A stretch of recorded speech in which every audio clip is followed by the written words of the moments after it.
lay hands, but again, it can just be a gentle touch on their shoulder, their arm. But if you remember with Kevin, Mary Beth placed her hand on him, but the 3 intercessors, we just stood in the background. We didn't have to place our hands.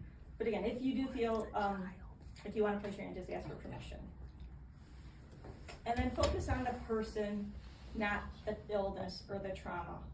Remember in Luke, it states, nothing is impossible for God. And so there is no cancer. I don't care if it's stage 4 cancer or a major trauma. Nothing is impossible for God. So just try to just give that love for the person. And God desires healing and freedom for all people. So just entering into a prayerful time with that knowledge that nothing is impossible for God. And this is what God desires for his people. So we just have to obey and pray. And as we talked about, keep your eyes open, be attentive.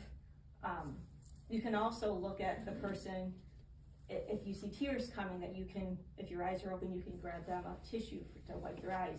Or if they're kind of getting wobbly and kind of getting an infilling of the Holy Spirit, you can like gently go behind them, place your hand on their back, or if they're really getting infilled, you can gently place them either in a chair or on the floor. But again, you want to keep your eyes open so that you can attune to all of those things.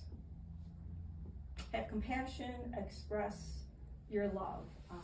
And this is where I always just, Jesus, what do you want to do in this session? Jesus, break my heart for what breaks your heart for this person.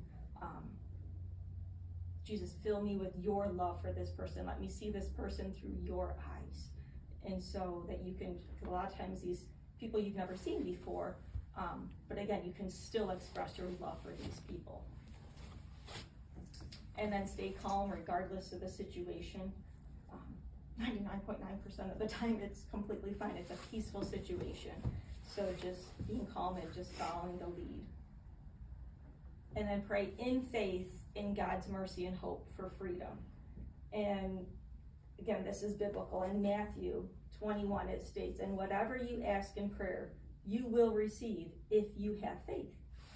And if you're feeling anxious or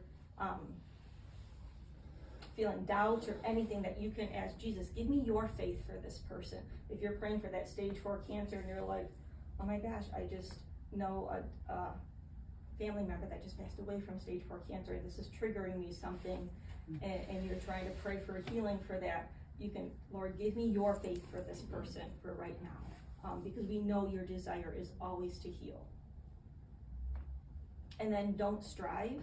Let God do the work. We can't do anything without him anyways. It's not our words. We don't have to say the perfect prayer because it's all God anyways. We're just, again, it's kind of standing in that gap or closing that gap for the person. And then keep your prayers short and trust in God's faithfulness. Less is more. So you don't need a medical degree. You don't need to know exactly what bone, the name of the bone is that you're praying for, or the tendon, or you don't need to know any of that. Jesus knows everything. So just relying on him, you're just praying for the healing and letting God do all the work. And then you don't want to show overt charismatic gifts. Maybe you pray in tongues and that's comfortable to you. Maybe the person you're praying with has never heard that, or they don't have the gift of tongues, and so they're not comfortable with that. So you wouldn't want to do that in a session. Maybe when the Holy Spirit fills you, you get like a shaking of your hand or a knee or something like that. And again, maybe the person that you're praying with have never experienced these manifestations. So you don't want to squander what the Holy Spirit is doing in you, but you also don't want to make it weird for the person, where it's like, oh my gosh, these people are shaking and speaking in this strange language, and then turn them off from prayer ministry. So you just want to keep it normal for everybody. And again, I think we already talked about no advice, no counseling. We are definitely not counselors. We cannot promise anything. We should never be telling them, you need to do this. Again, always propose something if the Holy Spirit puts it on your heart, but never tell them this is what they need to do next. And then don't repeat out loud the same prayers that the lead says. So if the lead went through this beautiful prayer and you're getting those same kind of images or prayers, words in your mind, if it was already been said, you don't need to repeat the same thing. It's out there. Holy Spirit knows. And really, as an intercessor, you don't need to speak until the very end when you're invited to. And maybe you have something different placed on your heart that wasn't said, then it would be time to share at the end. And if you don't share anything, that's okay too. Like Sally said, one of her most powerful prayer as a recipient was when the intercessor said nothing. So it's okay if you don't say anything as well. And again, remember, we are just there standing in the gap, trying to bring the recipient, connecting them with Jesus.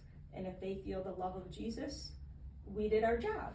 And that we can trust in the faithfulness of Jesus to do his part during his time, when he wants to do it, how he wants to do it.